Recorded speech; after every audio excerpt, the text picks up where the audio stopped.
नमस्कार, मैं हूं आशीष चित्रांशी और आप देख रहे हैं द न्यूज लॉन्चर।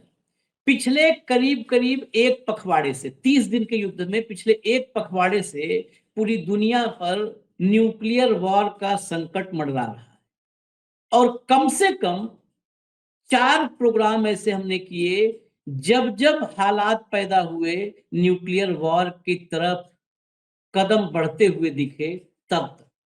लेकिन अब हालात लगता है कि आउट ऑफ कंट्रोल हो चुके हैं।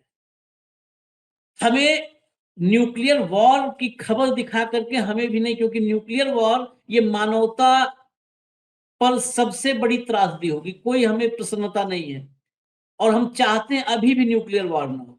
लेकिन दो शख्स आमादा हैं इस न्यूक्लियर वॉर। ये दोनों को मैं जब करीब से इनके फोटो भी देखता हूं तो किसी के मित्र हो सकते हैं, लेकिन ये दोनों मुझे इंसान नजर नहीं आते। बिल्कुल अपनी राय में रखने में स्वतंत्र हो। ये दोनों के चेहरे को आप अगर करीब से देखेंगे तो इनमें आप इंसान नहीं पाओगे। ट्रंप और नेतन्याहू, ये दोनों ये आमादा हैं परमाणु युद्ध पर, इस आड़ में कि हम ईरान को दबाव में लेना चाहते हैं। आप दबाव में लेते लेते इस कदर दबाव डाल दे रहे हो कि वहां पर प्रत्यास्थता का नियम लागू हो जाएगा, टूट जाएगा, सब कुछ बिखर जाएगा। 12 घंटे में 6 न्यूक्लियर साइट पर, न्यूक्लियर प्लांट पर हमले किए हैं, बम गिराए गए। 12 घंटे में 6। आप सोचिए कि कितनी दूर हैं हम न्यूक्लियर वॉर से। 12 घंटे में 6 साइट्स पर गिराए गए। 12 देश खतरे में है इसकी जद में। ये ईरान नहीं खतरे की जद में है। जिनको लग रहा है ना, कहो नरेंद्र मजा आ रहा है, 12 देश जद में है। जो सूची एक्सपर्ट्स के हवाले से दिखाई जा रही है उसमें भारत का नाम नहीं है, पाकिस्तान का है। बस भारत के आगे वो मोदी का सुरक्षा कवच लगा दिया है। जब पाकिस्तान उसके रीच में है, पाकिस्तान जद में है, तो भारत उसकी जद से बाहर कैसे है? कितने दूर हैं हम? दिल्ली कितनी दूर है? ये हालात पैदा हो गए हैं और ये हालात तब और विस्फोटक हो गए जब ईरान ने एक विधेयक पेश कर दिया है एनपीटी से बाहर होने के लिए, परमाणु अप्रसार संधि से बाहर होने के लिए। वेस्टर्न वर्ल्ड या 5 महाशक्तियों के दोगलेपन की एक संधि, जिसे एनपीटी कहते हैं, परमाणु अप्रसार संधि, इस संधि से बाहर होने के लिए विधेयक पेश हो गया है ईरान में। अगर एनपीटी से बाहर होने का विधेयक पेश हो गया है, इसका मतलब ईरान अब उस मिजाज, उस मूड में आ रहा है जब वो डंके की चोट पर बम बनाए, जैसे बाकी देश किए, चाहे वो भारत हो चाहे पाकिस्तान। जो भी इन 5 देशों के दोगलेपन को नहीं एक्सेप्ट किया, 14 के पहले भारत में बहुत रीढ़ थी, जो भी इन 5 देशों के दोगलेपन को नहीं एक्सेप्ट किया, उसने अपनी सुरक्षा के लिए शांतिपूर्ण कार्यक्रम, न्यूक्लियर कार्यक्रम शुरुआत की और फिर परमाणु शक्ति संपन्न बना। ये इस दुनिया की एक बड़ी स्याह सी हकीकत है। अभी उस पर भी चर्चा करेंगे। भाव को ले आइए, भाव को जोड़िए। स्वागत है भाव। पहली हेडलाइन, ईरान के परमाणु ठिकानों पर अटैक, अमेरिका का यह कदम अरब देशों में मचाएगा तबाही, रेडिएशन का खतरा गहराया। चलिए जरा भीतर चलिए, लाइए खबर लाइए। अमेरिका ने अब ईरान के परमाणु ठिकानों को निशाना बनाना शुरू कर दिया है। इसके पहले अमेरिका क्या कहता था, फर्क देखिए इस ट्रंप का। पहले कहता था हम नहीं किए हैं, इजराइल ने कर दिया, हमें बताया नहीं। अब बिल्कुल साफ है, इजराइल और अमेरिका ने अपने स्पेशल ऑपरेशन के दौरान ईरान के 5 परमाणु ठिकानों पर हमला बोला है। इससे पूरे मिडिल ईस्ट में न्यूक्लियर विस्फोट का खतरा मंडराने लगा है। अगर इसी तरह हमले जारी रहे तो अरब में तबाही का सबसे खौफनाक दौर शुरू हो सकता है, जो हिरोशिमा नागासाकी से भी ज्यादा भयावह होगा। हालांकि अमेरिका और इजराइल हर बार कहते रहे हैं कि वो पूरी क्षमता से हमले नहीं कर रहे हैं, वो सिर्फ ईरान को हथियार डालने पर मजबूर करने के लिए ऐसा कर रहे हैं। चलिए आगे चलिए। आप मजबूर कर रहे हैं तो उसका नतीजा क्या होगा? अमेरिका और इजराइल ने ईरान के 5 परमाणु ठिकानों पर हमले किए हैं। बताया जा रहा है कि ईरान के अराक अरकान, इस्फहान, नतांज और बुसहर जैसे अहम परमाणु स्थलों को निशाना बनाया गया है। आधी रात को हुए इन हमलों से कई इलाकों में दहशत फैल गई। इन ठिकानों पर संवर्धित यूरेनियम से जुड़े कार्यक्रम होने की आशंका पहले से जताई जाती रही है। माना जा रहा है कि अगर इन ठिकानों पर हमले से रेडिएशन फैलने का खतरा गहरा है, अगर एक साथ पांचों एटमी संयंत्र से रेडियोधर्मी विकिरण शुरू हुआ तो ईरान और उसके पड़ोसी देशों तक रेडिएशन फैल सकता है, जिससे हजारों जिंदगियों, हजारों नहीं लाखों लिखना चाहिए, लाखों जिंदगियों पर खतरा आ जाएगा। आगे चलिए। विशेषज्ञों का मानना है कि यदि इन परमाणु केंद्रों को गंभीर क्षति पहुंची है तो रेडियोधर्मी रिसाव का खतरा पैदा हो सकता है। ऐसे में ईरान के साथ साथ उसके पड़ोसी देशों Iraq, Turkey, Azerbaijan, Turkmenistan, Afghanistan, Pakistan, Oman, UAE, Saudi Arabia, Kuwait और सीरिया तक पर असर पड़ सकता है। भारत का नाम इसमें नहीं लिखा एक्सपर्टों ने, एक्सपर्ट भी शायद यही वाले रहे होंगे, तो इन सब पर हो सकता है। न पड़े भारत पर बड़ी अच्छी बात है, लेकिन अफगानिस्तान और पाकिस्तान का नाम है तो अफगानिस्तान और पाकिस्तान से एक बार मैप उठाकर देखना चाहिए कि हमारे कुछ हिस्से तो जुड़े हुए ही हैं, बिल्कुल जुड़े हैं। हालांकि रेडिएशन के फैलाव की सीमा कई कारकों पर निर्भर करती है, जैसे हमले की तीव्रता, संयंत्र की संरचना और वहां मौजूद यूरेनियम की मात्रा। कुछ आकलनों में 20 से 500 किलोमीटर तक प्रभाव की आशंका जताई गई है, जिसमें हजारों लोगों की जिंदगी पर बड़ा संकट है। आगे चलिए। 12 घंटे में 6 एटमी साइट पर हमला। अमेरिका, इजराइल और ईरान जंग के बीच पिछले करीब 12 घंटे में 6 एटमी साइट पर हमले किए गए, जिसमें 5 साइट ईरान की है और 1 साइट इजराइल की है, डिमोना वाली साइट। दरअसल इजराइल, अमेरिका ने ईरान पर जवाबी हमले किए थे। देखिए, अब ये यहीं पर आ जाते हैं हमारी मीडिया की पहचान। जवाबी हमले किए थे क्योंकि ईरान ने इजराइल के डिमोना सेंटर पर हमले किए थे। अरे लिखने से पहले थोड़ा सा पढ़ लो, 30 दिन का युद्ध। उससे पहले नतांज, इस्फहान और बुसहर पर हमले किए थे, तब डिमोना मारा था उसने, तब डिमोना मारा था। इजराइल ने इस दौरान हुती ने भी मिसाइलें दागी, इससे साफ संकेत है। बेसिकली ये अंतिम पैराग्राफ आते आते हमारे देश की मीडिया का क्या है कि अगर सच्ची खबर भी लिखेगी तो अंतिम पैराग्राफ में कह देती है ना, देश बहुत संकट में है, लाइनें लगी हैं, जूते चल रहे हैं, आखिरी पैराग्राफ में लिखते हैं लेकिन मोदी जी सबके जूतों का फीता अपने हाथ में ले लिए है, पकड़ लिए है, और मोदी जी जूतों को रोक देंगे। चेरी ब्लॉसम पॉलिश मंगवा लिया है मोदी जी ने, सबके जूते चमकेंगे। वो आखिरी पैराग्राफ में लिखने की आदत है। उससे ये लगता है कि मोदी जी ऊपर वाले का बुरा नहीं मानेंगे, किसी तरह बुरा ना माने। चलिए, अब ये हटा दीजिए। पहला पार्ट यही है, 12 घंटे में 6। अगला पार्ट इससे महत्वपूर्ण है, एनपीटी से अलग होने का विधेयक। लेकिन अभी इस पर पहला सवाल, भाऊ 12 घंटे में 6 हमले, 5 हमले, इस्फहान, अराब, नतांज, फोर्डो, बुसहर, कुछ भी नहीं बचा है, सब पर हमले कर रहा है। और अब तो अमेरिका उसमें है, अमेरिका साथ साथ कर रहा है हमले। ये देखिए परमाणु आशीष जी, युद्ध कितनी दूर है, कितनी दूर है, देखिए अगर ये देखिए आगे आशीष जी, बढ़े। जब जब सबसे पहले मुझे लगता है शायद एक ही सप्ताह हुआ था और नतांज पे हमला हुआ था। हाँ, सिविल कंस्ट्रक्शन थोड़ा डैमेज हुआ था, लेकिन रेडिएशन वाली एरिया खतरा नहीं था क्योंकि नीचे तक था। तब अमेरिका ने इजराइल को आंखें भी दिखाई थी कि ऐसा नहीं करना चाहिए था। लेकिन तब आपने एक सवाल पूछा था कि इसके मायने क्या है। तब मैंने आपको कहा था कि हम परमाणु युद्ध की ओर बढ़ रहे हैं। फिर उसके बाद इजराइल ने लगातार हमले किए ईरान के परमाणु संयंत्रों पे। उसके बाद ईरान ने रिटेलिएशन में किया, लेकिन फिर भी उसने साइट पे हमला नहीं किया। उसके पड़ोस में एक मिसाइल दाग के बता दिया कि हम पहुंच सकते हैं। देखिए, यदि हम उसको दूसरे पॉइंट ऑफ व्यू से यदि देखें, ये ईरान का युद्ध इजराइल के भी हाथ से निकल गया है, अमेरिका के भी हाथ से निकल गया है। इनको ये तो समझ में आ गया कि भारी पड़ रहा है।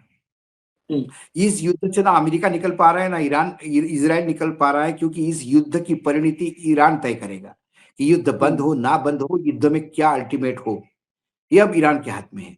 ईरान किसी के साथ ना शस्त्र संधि कर रहा है, ना कोई सीज फायर कर रहा है। ईरान लगातार आक्रामकता की बात करता है और जबरदस्त आक्रामकता की बात करता है। ईरान बोल के हमले कर रहा है। ईरान ने कोई कहीं बैकफुट पे आया ऐसा पिछले 1 महीने में एक दिन भी नहीं दिखता। ऐसे में यदि इस युद्ध को परमाणु लीकेज में, मैंने बार बार कहा, या एटम बॉम्ब डलवाओ या लीकेज करवाओ, दोनों डैमेज एक सरीका करते हैं। रेडिएशन दोनों में फैलता है और भयंकर महामारी होगी, भयानक होगी। भोपाल गैस त्रासदी हुई थी तब लोग कहते थे कि ये गैस रिसा होगा तो लोग मरेंगे, लेकिन पूरा भोपाल उसके जद में आएगा ये किसी ने सोचा नहीं था। वैसे आज हमारा आकलन है कि 500, 200, 500 मीटर जाएगा, 500 किलोमीटर जाएगा, 1000 किलोमीटर जाएगा।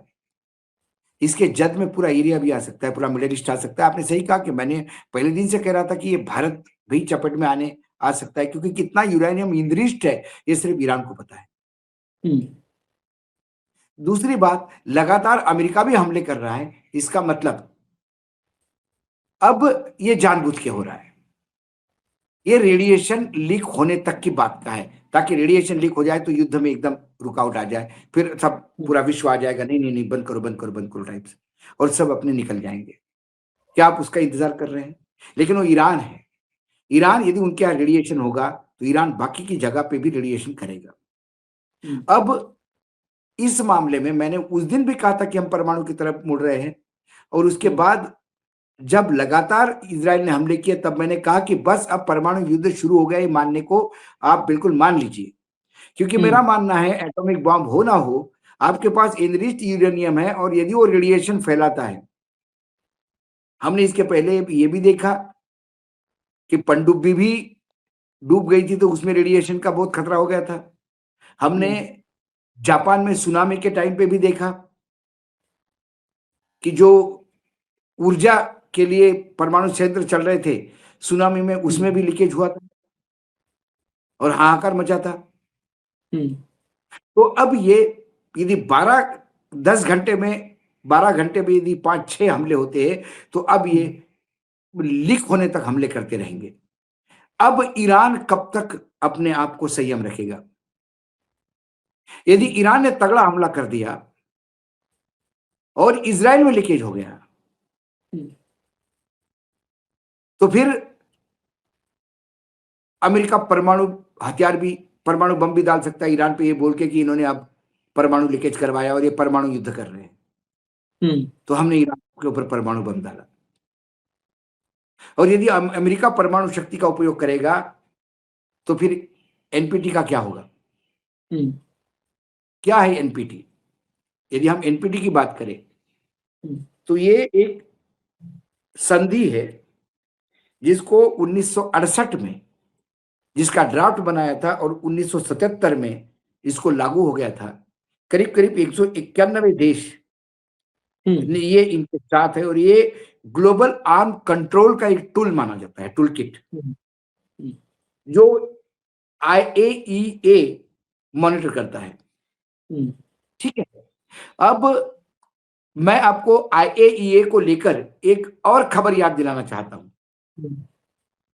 कि जब IAEA के लोग जाके ईरान में परीक्षण करते थे कि ये ऊर्जा शांति के लिए उपयोग कर रहा है, परमाणु मतलब यूरेनियम का क्या बम बना रहा है, तो उनके लिए उनके ऑब्जर्वर्स आके चेक करते थे। ऑब्जर्वर हर 6 महीने बाद चेक करते थे और रिपोर्ट देते थे।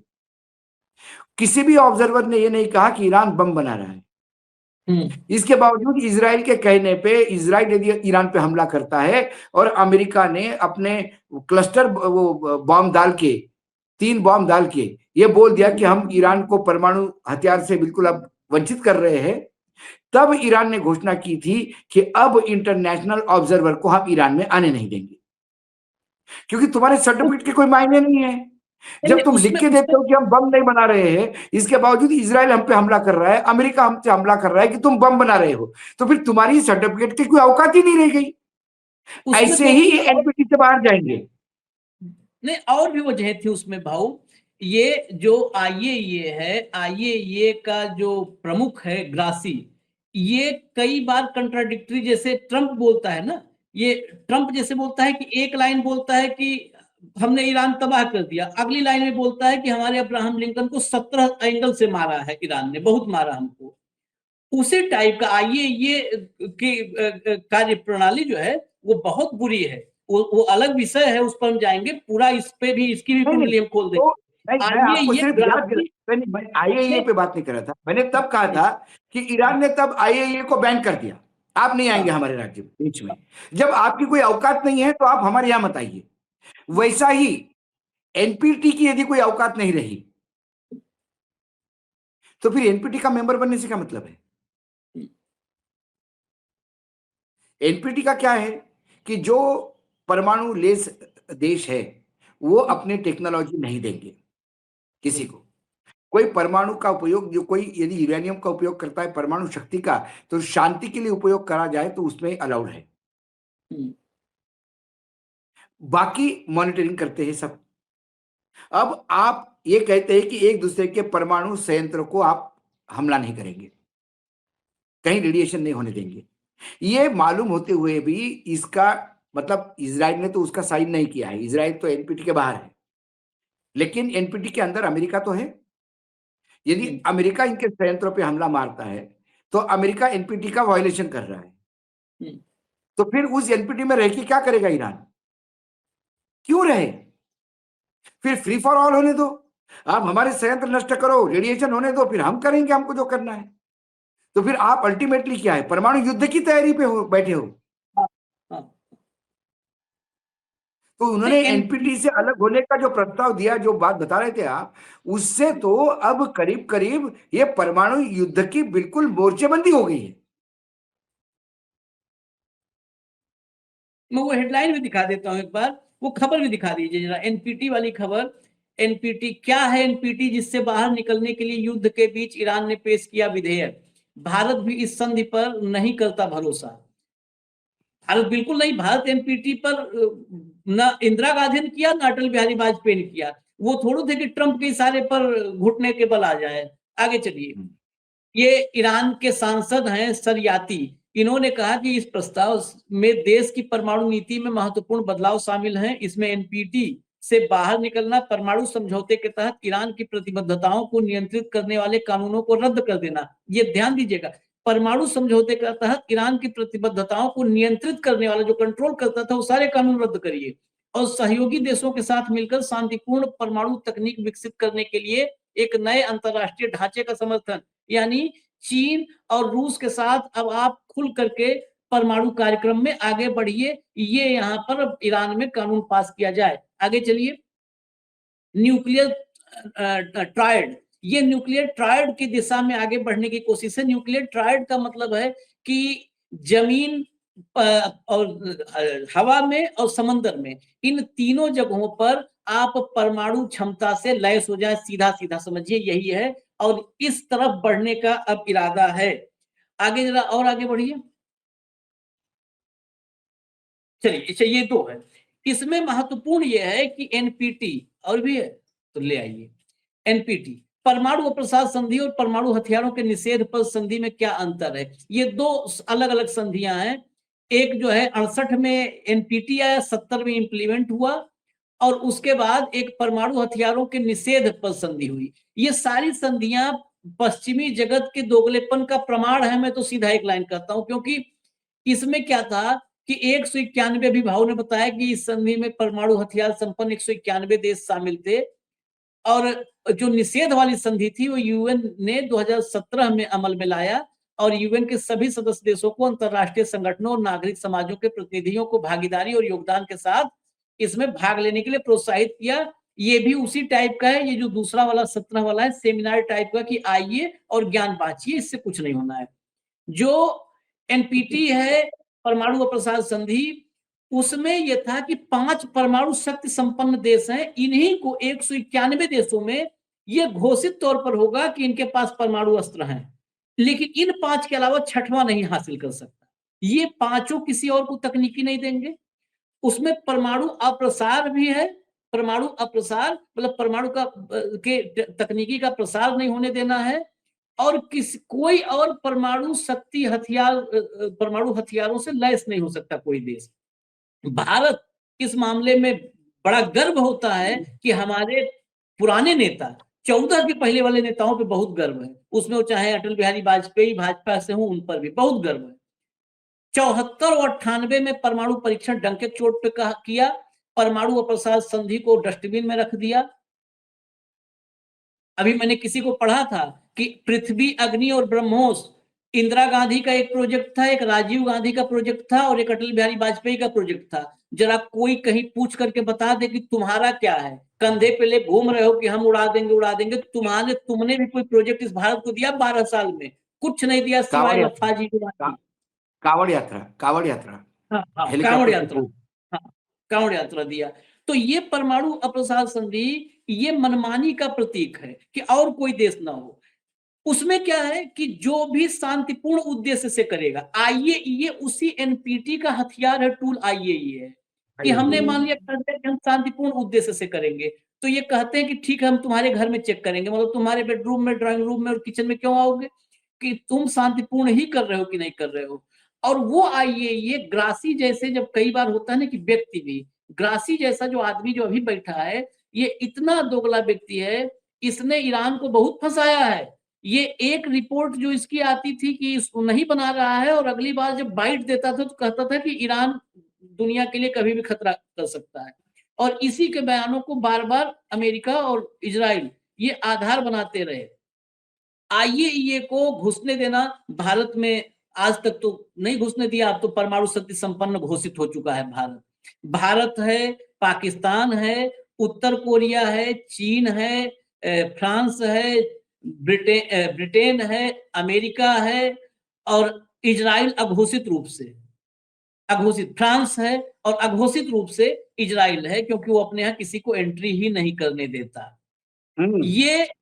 ये भाऊ आज की तारीख में अगर परमाणु शक्ति संपन्न देशों में देखा जाए तो 3 परमाणु शक्ति संपन्न देशों से ईरान के बहुत बहुत अच्छे संबंध हैं, रूस, चीन, उत्तर कोरिया।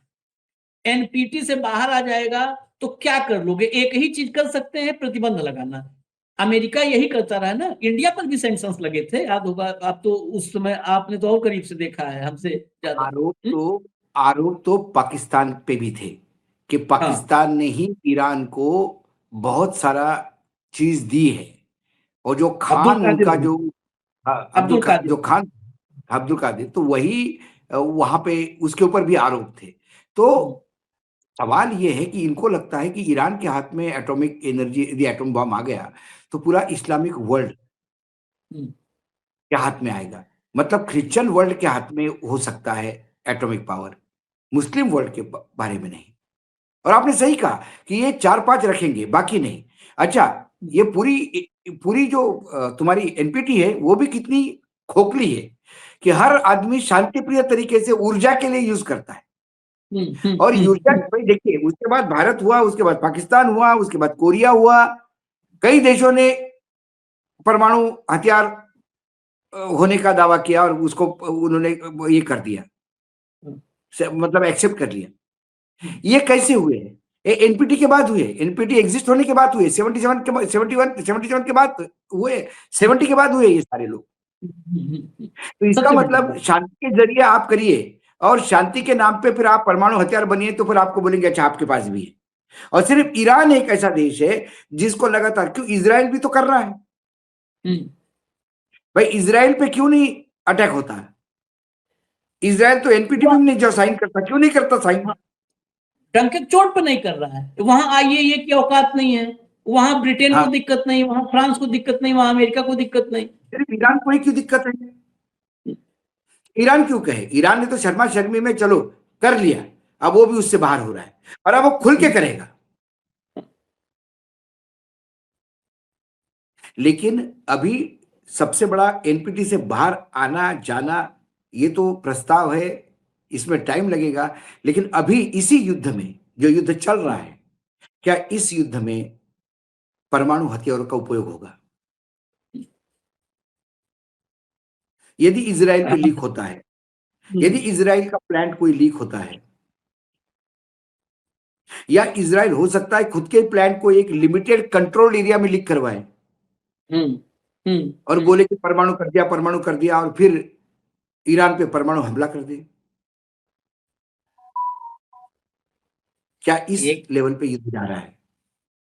ये युद्ध में प्रोपोगेंडा अमेरिका और इजराइल का बहुत स्ट्रांग है। मैं आखिर में आपको बताऊं, एक रिपोर्ट अमेरिका की हमने देखी, वो खुफिया रिपोर्ट के हवाले से वो मतलब एनालिसिस उसका था, और वो सिर्फ प्रोपेगेंडा था। मैं तो यही मानता हूं कि nuclear jacket, Iran nuclear jacket बना सकता है। न्यूक्लियर हाँ जैकेट मतलब कि जैकेट जैसे होता है ना आत्मघाती, वैसे ही जैकेट पहन करके जाएंगे, उसमें 1 किलो का बम होगा, और वो जो है उड़ा देगा तो जहां पर भाई भी। देखो, और एक वेस्ट 1 किलो भी वेस्टर्न बहुत होता है। वेस्टर्न मीडिया वेस्टर्न मीडिया और वेस्टर्न हम्म, मीडिया की पूछ हमारे भारतीय हाँ मीडिया जितना हाँ। प्रोपोगंडा करे उतना कम है। हम्म, अभी आपने रिपोर्ट पढ़ते पढ़ते बताया नहीं कि ईरान ने पहले इजराइल पे हमला किया इसलिए इजराइल कर रहा हाँ, है। मतलब कितना मतलब झूठ। फैक्चुअल गलतियां हम कहते हैं। एनालिसिस मान लो, चलो आप आजाद हो, एनालिसिस आप अपने मन माफिक कर लो, अपने ताऊ के हिसाब से कर लो। फैक्ट तो नहीं गलत बताओ, 2+2 4 बताओ ना, इतना तो होना चाहिए। वो भी गलत बताते हैं सर, तो झूठ ये बोलते हैं। प्रोपोगंडा ये प्रोपोगंडा है। हम्म, यही प्रोपोगंडा है कि 4 चैनल देख के 4 जगह लोग कह के बोले कि बताओ ईरान ने शुरू किया, ईरान को समझ में नहीं आता क्या। ये होते ही हाँ ऐसे है, शुरू तुरंत, हाँ। और फैक्ट पूरा दबा के बैठना। और हमारे यहाँ सनातन रक्षक जो है वो तो तुरंत कहेंगे देखो ईरान वाले किए थे। जो हम्म, बस बस चलिए, बस, बस। ना हो तो अच्छा है, अभी भी हम कहेंगे ना हो तो अच्छा है, लेकिन अगर हम तो 12 घंटे में। लगातार इसके लिए भगवान से प्रार्थना करते हैं, जो इसमें भी जो आस्था हो आप भी प्रार्थना करिए कि ये युद्ध रुक जाए, क्योंकि युद्ध हमेशा हानि ही पहुंचाते हैं। लेकिन जब 12 घंटे में 6-6 परमाणु प्लांटों पर हमले होंगे, तो फिर तो फिर कहां आप तक रुक पाएंगे और हमारे बस में क्या है। परमाणु युद्ध की नींव डाल दी है आपने। न्यू डाल नींव दिया, डाल दी। बिल्कुल डाल दिया। फिर हम अपडेट के साथ आएंगे। अभी फिलहाल इजाजत दीजिए। धन्यवाद भाऊ, बहुत बहुत धन्यवाद, नमस्कार।